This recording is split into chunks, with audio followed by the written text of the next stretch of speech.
বেড়ানো মানেই পাহাড়, সমুদ্র কিংবা জঙ্গলের হাতছানি, কিন্তু আমাদের হাতে যদি সময় থাকে সর্বসাকুল্যে কয়েক ঘন্টা, তাহলে তুমিও হেঁটে দেখো কলকাতা, এই সুরটাই আমাদের কানে বাজতে থাকে।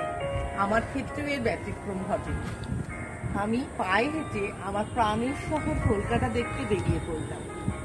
আসুন আপনারাও আজকে আমার সাথে একটু একটু করে কলকাতার ইতিহাসকে দেখুন। এখানে আমরা এসেছি, এখানে এক ডিরোডিওর কবরখানা রয়েছে। এছাড়াও 200-250 বছরের পুরনো অনেক অনেক স্মৃতি এখানে রয়ে গেছে। আসুন আপনারা কলকাতা দেখুন।